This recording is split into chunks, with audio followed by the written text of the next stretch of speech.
Hello बच्चों, कैसे आप लोग। उम्मीद है आप लोग ठीक होंगे। आज हम लोग क्लास 11 शुरू कर रहे हैं। इसमें सबसे पहले हम लोग कवर करेंगे कि साइंस है क्या, फिर साइंस के कितने ब्रांच हैं, फिर आगे हम लोग और भी चीजें पढ़ने वाले हैं। तो उम्मीद है आपको बहुत आसान तरीके से ये वीडियो समझ में आने वाली है।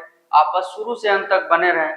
तो साइंस जो वर्ड है इसको हम लोग सबसे पहले समझेंगे। साइंस जो है एक लैटिन वर्ड है। लैटिन कहाँ बोला जाता है? तो इटली के जो पेनिनसुला है, जो वहाँ के प्रायद्वीप है, वहां पे ये बोला जाता है लैटिन वर्ड, जो साइंटिया से आया है। साइंस जो वर्ड है वो साइंटिया से आया है। और उस साइंटिया का मतलब होता है क्या? साइंटिया का मतलब होता है नॉलेज। मतलब science has derive from Latin word. Science जो वर्ड है वो लैटिन वर्ड है जो साइंटिया से डिराइव हुआ है, साइंटिया से प्राप्त हुआ है, जिसका मतलब होता है नॉलेज। यानी किसी भी विषय वस्तु का जो भी हम लोग, जैसे ये एक ऑब्जेक्ट है पेन, इसके बारे में हम विशेष ज्ञान प्राप्त करेंगे, उसको हम लोग बोलेंगे क्या? साइंस बोलेंगे। अब साइंस जो है उसका एक हम लोग डेफिनेशन समझते हैं माइंड वेब से। साइंस में क्या पढ़ते हैं हम लोग? तो सिस्टमैटिक स्टडी करते हैं दो चीज के बारे में, एक फिजिकल वर्ल्ड और मेटेरियल वर्ल्ड। फिजिकल वर्ल्ड क्या? जो आपको दिखाई दे रहा है। जैसे हम लोग को गाड़ी चलते हुए दिखाई दे रही है, वहां पे आप देखते होंगे लॉ ऑफ मोशन काम करता है। जैसे क्रिकेट खिलाड़ी कैच को पकड़ता है तो वहां सेकेंड लॉ ऑफ मोशन। नाव के किनारे से हम कूदते हैं तो वहां पे थर्ड लॉ ऑफ मोशन। वो फिजिकल वर्ल्ड हुआ। मेटेरियल वर्ल्ड में दो चीज आएगा। ये ऑब्जेक्ट आपको दिखाई दे रहा है, मैं आपको दिखाई दे रहा हूँ, तो ये मैं क्या हूँ? लिविंग। लिविंग मतलब दैट मीन्स ये बायोलॉजिकल कंपोनेंट में आएगा। और ये पेन क्या है? ये मेटेरियल है। मेटेरियल में दोनों आते हैं, लिविंग और नॉन लिविंग। और फिजिकल में जनरली फिजिक्स से जुड़े हुए चीज, और उसको हम लोग गेन करते हैं। कैसे गेन करते हैं हम लोग? सिस्टमेटिक स्टडी या सिस्टमेटिक नॉलेज को, तो ऑब्जर्वेशन और एक्सपेरिमेंटेशन। ऑब्जर्वेशन मतलब अपने आंख से देख के, और एक्सपेरिमेंट मतलब केमिकली हम लोग जो लेबोरेटरी में जो क्या करते हैं, हम लोग केमिकल रिएक्शन करते हैं, प्रयोग करते हैं, उससे जो हम लोग सिस्टमेटिक स्टडी करते हैं, नॉलेज गेन करते हैं, उसी को हम लोग बोलते हैं साइंस। जो माइंड मैप है उसी आधार पर हम लोग इसका डेफिनेशन देखेंगे। तो डेफिनेशन में आपको क्या दिख रहा है जो यहाँ पे लिखा है? देखिए, science is the systematic study. Science जो है एक सिस्टमेटिक स्टडी है किसका? Of the physical and material world gained through. जो हम लोग कैसे प्राप्त करते हैं? वो ऑब्जर्वेशन और एक्सपेरिमेंटेशन से। अब साइंस जो वर्ड है इसको सबसे पहले इंट्रोड्यूस करने का काम किए थे इटालियन फिजिसिस्ट गैलीलियो गैलीली ने इसको सबसे पहले इंट्रोड्यूस किया था। देखिए, ये गैलीलियो गैलीली थे, कुछ इस टाइप का इनका इमेज है। इन्होंने ही सबसे पहले इस साइंस वर्ड को, ये आपका इटली के थे, इन्होंने ही सबसे पहले साइंस को क्या किया था? इंट्रोड्यूस किया था इस वर्ल्ड में। इसीलिए इनको हम लोग बोलते हैं फादर ऑफ साइंस। ये साइंस के क्या है? तो फादर है। इनका नाम है क्या? Galileo Galilei. नेक्स्ट हम लोग को आगे पढ़ना है कि ब्रांचेज ऑफ साइंस। साइंस के कितने ब्रांच है? तो मेनली इसके 3 ब्रांचेज हैं, जो अभी तक आप लोग 10th लेवल तक पढ़ चुके हैं कि there are 3 branches of science, physics, chemistry and biology. तो मैं दीपक कुमार आप लोग को केमिस्ट्री पढ़ाऊंगा, इसीलिए हम लोग यहाँ से ब्रांच को चेंज करेंगे और सिर्फ हम लोग बातें करेंगे किसके बारे? तो केमिस्ट्री के बारे।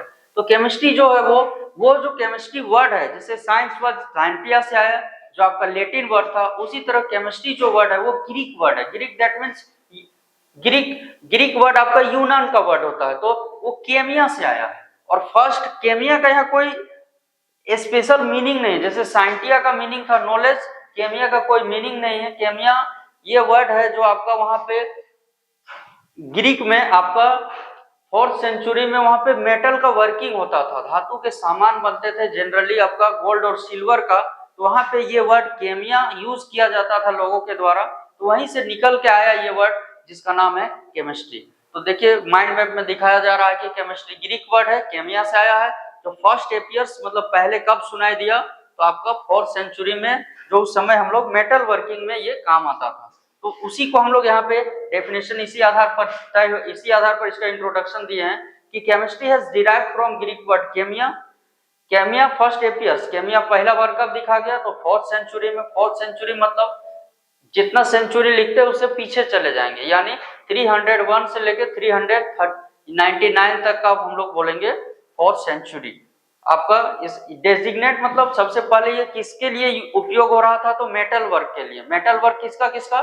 तो गोल्ड और सिल्वर का। अब हम लोग को आगे पढ़ना है कि साइंस में जो केमिस्ट्री है उसका डेफिनेशन क्या होगा? केमिस्ट्री तो वर्ड केमिया से आया, जो आपका किस टाइप का वर्ड था? ग्रीक वर्ड था। तो इसमें हम लोग केमिस्ट्री में पढ़ते क्या है? तो पहला ये ब्रांच ऑफ साइंस है, इसमें हम लोग डील करते हैं, मतलब स्पेशल टाइप का विस्तार से हम लोग अध्ययन करते हैं किसके बारे? तो कंपोजिशन ऑफ मैटर। मैटर का कंपोजिशन मतलब कोई भी मैटर जो बना होगा, जैसे हम लोग के पास एक ये डस्टर है, ये डस्टर किससे बन के, ये इधर वुड है आपका, इधर आपका क्या है, कुछ मात्रा में और भी आपका कॉटन टाइप का कुछ चीज लिया हुआ है। तो ये हम लोग क्या पढ़ेंगे? डील्स, मतलब उसके बारे में विस्तार से डील करेंगे, पढ़ेंगे। Composition of matter, physical and chemical characteristics, उसका भौतिक और रासायनिक गुण के बारे में पढ़ेंगे। भौतिक गुण मतलब वो किस टाइप का दिखता है, जैसे ये पेन है ब्लैक कलर का दिख रहा है, इसका आपका ऑर्डर कैसा होगा, मेल्टिंग पॉइंट, बॉइलिंग पॉइंट, वो सब आपका फिजिकल। केमिकल कैरेक्टरिस्टिक्स में उसका chemical property associated with different materials, मतलब कौन कौन मटेरियल के साथ वो किस टाइप का प्रॉपर्टी, जैसे सॉलिड है तो उसका अलग होगा, लिक्विड है तो अलग अलग का प्रॉपर्टी उसके मटेरियल पर डिपेंड करता है। तो जैसा ये माइंड मैप है उस आधार पर इसका डेफिनेशन तय करेंगे कि केमिस्ट्री क्या है। तो chemistry is the branch of science. Chemistry science का वो ब्रांच है दैट डील्स, जिसमें हम लोग डील करते हैं विस्तार से, deals with the study of, विस्तार से अध्ययन करते हैं किसके बारे? तो कंपोजिशन ऑफ मैटर, मैटर कैसे मिलके किससे मिलके बना होगा, फिजिकल एंड केमिकल कैरेक्टरिस्टिक्स, और ये सारा किससे किसमें जुड़ा है? तो एसोसिएटेड विद डिफरेंट मटेरियल्स, कौन कौन मटेरियल में ये जुड़ा है। इसको हम लोग बोलते हैं क्या? इस ब्रांच को हम लोग बोलेंगे, साइंस का ब्रांच को, केमिस्ट्री। अब फादर ऑफ केमिस्ट्री, केमिस्ट्री के फादर कौन थे, फिर मदर कौन थे? तो फादर थे एंटोइन लॉरेंट डी लेवोजियर। देखिए एंटोइन लॉरेंट जो डी लेवोजियर है, उनका ये आपका इमेज है, देखिए इस टाइप के दिखते थे हम लोग के, एंटोइन लॉरेंट डी लेवोजियर। ये फादर ऑफ क्या है? केमिस्ट्री है। केमिस्ट्री को सबसे पहले वर्ल्ड लेवल पे इंट्रोड्यूस इन्होंने किया था। फिर मदर है मेरी अन्य पियरेट पॉल, जो इन्हीं की वाइफ थी। देखिए इनका एक इमेज हम लोगों ने यहाँ पे लिया है, किस टाइप के ये दिखते थे दोनों। देखिए दोनों हस्बैंड वाइफ का एक इमेज है ये, देखिए काफी सुंदर फिगर है। देखिए इस टाइप से ये आपका क्या है, ये फादर हुए और ये क्या है, मदर है। यही हम लोग का है मेरी अन्य पियरेट पॉल्स, काफी खूबसूरत लग रहे हैं ये। इसके बाद देखिए आगे है बंगाली केमिस्ट थे ये, जो इंडियन केमिस्ट थे, आपका इंडिया में इंट्रोड्यूस किया था, आचार्य प्रफुल्ल चंद्र रॉय। ये है आचार्य प्रफुल्ल चंद्र रॉय, जिन्होंने केमिस्ट्री को इंट्रोड्यूस किया था कहाँ पे? तो ये किए थे इंडिया में। ये है, तो तीनों का इमेज आपको दिमाग में रख लेना है। ये है कौन? एंटोइन लॉरेंट डी लेवोजियर, ये दोनों हस्बैंड वाइफ मेरी अन्य पियरेट पॉल्स, और कौन साथ में है? ये आपका एंटोइन लॉरेंट डी लेवोजियर। इसके बाद है ये कौन? ये है आचार्य प्रफुल्ल चंद्र रॉय। तो ये तीनों आपका, तीनों कहाँ, फादर और मदर और साथ में इंडियन केमिस्ट। इसके बाद हम लोगों को पढ़ना है आगे जो हम लोग को पढ़ना है वो है कितने केमिस्ट्री के ब्रांचेज हैं, केमिस्ट्री के कितने ब्रांच हैं।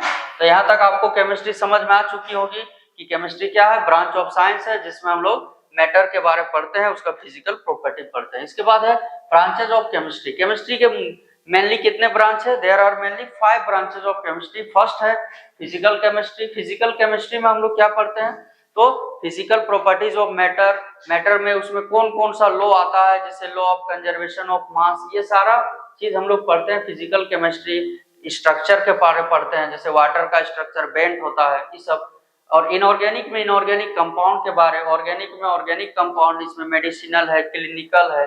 बायोकेमिस्ट्री में बायोमोलिक्यूल्स, और भी जो भी बायो से रिलेटेड केमिस्ट्री में चैप्टर होंगे वो सब पढ़ते हैं। एनालिटिकल में हम लोग पढ़ते हैं, इसमें जनरली फॉरेंसिक वाले आते हैं।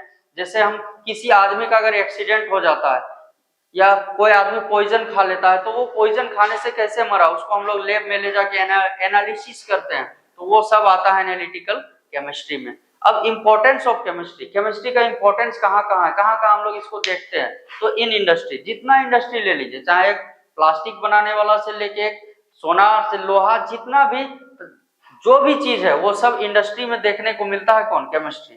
फिर इन एग्रीकल्चर, एग्रीकल्चर में आपका फर्टिलाइजर हो गया, ये सब क्या है आपका केमिस्ट्री है। और फूड में भी जितना खाना हम लोग लेते हैं, कार्बोहाइड्रेट, प्रोटीन, विटामिन, ये सब है। इन मेडिसिन सब केमिस्ट्री से बनता है। मेडिसिन एंड हेल्थ में चेकिंग ऑफ पोल्यूशन, मतलब पोल्यूशन का चेकिंग में।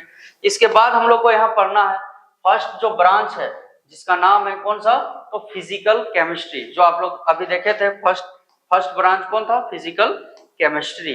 अब फिजिकल केमिस्ट्री में हम लोग, ये पहला तो फिजिकल केमिस्ट्री है क्या, तो ब्रांच ऑफ केमिस्ट्री, इसमें हम लोग क्या पढ़ते हैं, तो physical properties of matter, matter का फिजिकल प्रॉपर्टी, फिर उसका केमिकल स्ट्रक्चर के बारे में पढ़ते हैं। जैसे आप लोग एक हम लोग लेते हैं वाटर, ये H2O है, H2O का स्ट्रक्चर कैसा होगा, तो देखिए H2O का स्ट्रक्चर होता है, ये H है, ये बीच में O, इसको बोलते हैं बेंड शेप। थोड़ा सा ये सीधा नहीं हुआ, इसको सीधा करके दिखाते हैं आपको, ये H ये O, इस टाइप से, इसको बेंड शेप बोलते हैं। तो इसको स्ट्रक्चर के बारे में फिजिकल प्रॉपर्टीज आप जान रहे हैं, कलर हो गया, उसका टेस्ट हो गया, मेल्टिंग पॉइंट, ये सब हो गया। लो मतलब जैसे हम लोग पढ़ते हैं law of conservation of mass, तो law of conservation of mass, द्रव्यमान संरक्षण का नियम क्या बताता है, in all physical changes and chemical reaction the total mass of the reactants and reactants are same is the total mass of the product, product और reactant का mass same होता है। जैसे 50 ग्राम का हम एक बर्फ का टुकड़ा को पिघलाएंगे तो 50 ग्राम क्या बनेगा, पानी बनेगा। तो ये सारा जो हम लोग पढ़ते हैं ये सब हो गया लो, तो ये सब के बारे जिसमें हम ब्रांच ऑफ केमिस्ट्री में पढ़ेंगे उसको बोलेंगे कौन सा chemistry, that is the physical chemistry. इसको डिफाइन इसी आधार पर करेंगे, physical chemistry is the branch of chemistry that deals with the study of first physical properties of matter, दूसरा chemical structure of substances and laws and principle of changes in matter, इसको हम लोग बोलते हैं क्या, फिजिकल केमिस्ट्री। इसके father थे physical chemistry को जो फर्स्ट टाइम इंट्रोड्यूस किए, जर्मन केमिस्ट, नाम था विल्हेल्म ओस्वाल्ड। देखिए ये हम लोग के हैं विल्हेल्म ओस्वाल्ड, ये इनका इमेज है, कुछ इस टाइप से दिखते थे ये, यही थे जिन्होंने फर्स्ट टाइम इंट्रोड्यूस किया था किसको, तो फिजिकल केमिस्ट्री को।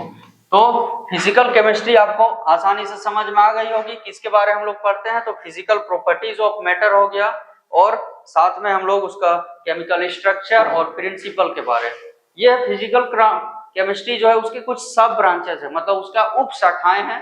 पहला फोटो केमिस्ट्री, फोटो केमिस्ट्री में हम लोग क्या पढ़ते हैं, तो कुछ रिएक्शन आप लोग देख चुके होंगे 10 लेवल तक, जैसे AgCl, इसको जब हम लोग सनलाइट देते हैं तो Ag और Cl दोनों ब्रेक करता है, बैलेंस के लिए यहाँ 2 लगता है। तो देखिए जो रिएक्शन फोटो से रिलेटेड होंगे, फोटो दैट मीन सनलाइट से, वो सब आएंगे फोटो केमिस्ट्री में। इलेक्ट्रोकेमिस्ट्री में जिसमें हम इलेक्ट्रिक करंट देंगे और रिएक्शन होगा, जैसे ये दोनों ब्रेक होगा कैसे, जब हम इलेक्ट्रिक करंट देंगे, तो उसको बोलेंगे हम लोग इलेक्ट्रोकेमिस्ट्री। केमिकल काइनेटिक्स में हम लोग रेट ऑफ रिएक्शन के बारे में पढ़ते हैं, जैसे लोहा में जंग लगता है तो जंग कैसे लगा, उसमें एसिड रेन हुआ, वाटर ड्रॉप आया या मॉइस्चर आया, तो उसको हम लोग बोलेंगे केमिकल काइनेटिक्स। सरफेस केमिस्ट्री में हम लोग पढ़ेंगे किसी भी सरफेस में अगर हम कोई मॉलिक्यूल या कोई लिक्विड या कुछ भी रख दे तो उसमें क्या क्या रिएक्शन होगा। जैसे ये पेन है, इसके ऊपर अगर हम पानी डाल दें तो अंदर घुसेगा नहीं, ये बाहर में सरफेस में रहेगा, तो इसको हम लोग बोलेंगे यहाँ पर वाटर का क्या हुआ, एब्जॉर्प्शन हुआ, अंदर नहीं गया। लेकिन अगर हम रुई में डाल दे तो पूरा रुई भीग जाएगा, तो इसको बोलेंगे एब्जॉर्प्शन। ये सब हो गया सरफेस केमिस्ट्री। क्वांटम केमिस्ट्री में हम लोग इलेक्ट्रॉन, प्रोटॉन और न्यूट्रॉन, ये तीनों का इंटरेक्शन और उसका मोशन के बारे में पढ़ते हैं। और स्पेक्ट्रोस्कोपी में हम लोग फिजिक्स से रिलेटेड जो भी घटनाएं हैं, जैसे आपका स्कैटरिंग ऑफ लाइट हो गया, डिस्पर्शन ऑफ लाइट हो गया, ये सब के बारे में हम लोग पढ़ते हैं। तो ये 6 मेनली है, और भी ब्रांचेज है, तो ये मुख्य रूप से इतने ब्रांचेज हैं किसके, फिजिकल केमिस्ट्री की। तो उम्मीद है बच्चों आपको यहाँ तक केमिस्ट्री का इंट्रोडक्शन, सबसे पहले साइंस का इंट्रोडक्शन, फिर फिजिकल केमिस्ट्री की ब्रांच, सभी चीजें बहुत ही आसान तरीके से समझ में आई होंगी। आपको उम्मीद करते हैं आप शुरू से अंत तक अगर वीडियो में जुड़े रहेंगे तो सभी चीजें समझने में आपको आसानी होगी। अगर आपको वीडियो अच्छी लगी होगी तो चैनल को सब्सक्राइब कर देंगे, और वीडियो को लाइक कमेंट और शेयर जरूर करें। धन्यवाद।